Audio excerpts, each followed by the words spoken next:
ओम नमो भगवते वासुदेवाय। प्यारे भक्तों, आज हम श्रीमद् भगवद गीता के छठे अध्याय का श्लोक संख्या 21 का श्रवण करेंगे। इससे पहले हमने 20 में श्रवण किया था कि सिद्धि की समाधि अवस्था में क्या था कि मनुष्य का मन योगाभ्यास के द्वारा सांसारिक सुखों से छूट जाता है, पूर्णतः संयमित हो जाता है और वह अपने शुद्ध मन को देख सकता है, जिसमें वह परम आनंद की प्राप्ति करता है। तो आज श्लोक संख्या 21 में क्या है कि जो मनुष्य सुखों की प्राप्ति करता है, जैसे आत्यंतिक है, अतीन्द्रिय है, बुद्धिग्राह्य है, अर्थात सांसारिक जो भौतिक सुख है उनसे वह दूर हट जाता है, उसका मन भौतिक क्रियाओं की तरफ जाता ही नहीं है और ऐसी अवस्था में पहुंच जाता है जहाँ उसे परम सुख की प्राप्ति होती है। उसका मन कभी भी विचलित नहीं होता है। सुखम आत्यंतिकम यत तत् बुद्धिग्राह्यम अतीन्द्रियम वेति यत्र न चैवायम स्थितश्चलति तत्वतः। शब्दशः अर्थ देखिए। शब्दशः अर्थ है सुखम सुख, आत्यंतिक परम, यत जो,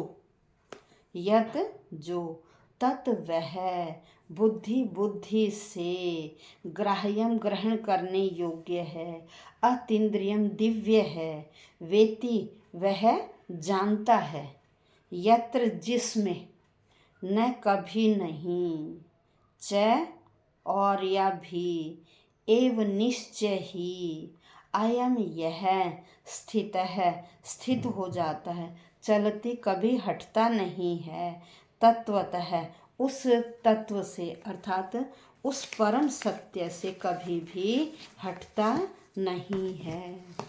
तो यहाँ श्री कृष्ण क्या कह रहे हैं कि जो सुख क्या है, आत्यंतिक है, अत्यंत आनंद देने वाला है, अतीन्द्रिय जो इंद्रियों से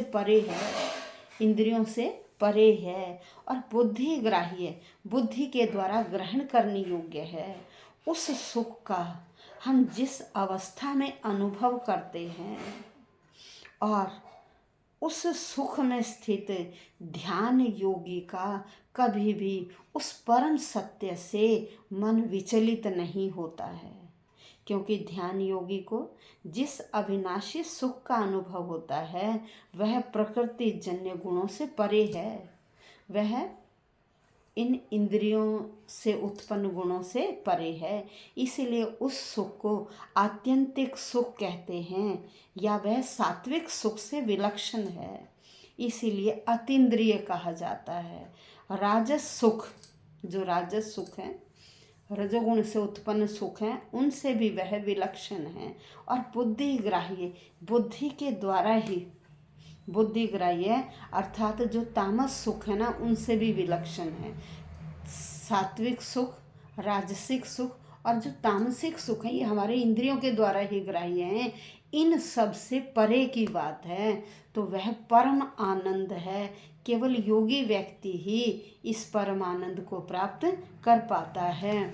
उसका जड़ता से संबंध रहने, जब हमारा संबंध जड़ चीज़ों से होता है तभी हम विचलित होते हैं, लेकिन योगी व्यक्ति का संबंध तो इन जड़ वस्तुओं से हट जाता है, वह समाधि में लीन रहता है, कभी भी वह इन सांसारिक सुखों से विचलित नहीं होता है। जैसे समाधि में मनुष्य लीन होता है, उसे यह कुछ भी नहीं पता होता कि उसके आसपास क्या घट रहा है, उसका तो केवल ध्यान समाधि उस परम ईश्वर में लगा हुआ है। तो ऐसे व्यक्ति का, योगी व्यक्ति का कभी भी ध्यान विचलित नहीं होता है। यही यहाँ बताया गया कि जो योगी व्यक्ति है वह सांसारिक सुखों से विचलित नहीं होता है। धन्यवाद भक्तों।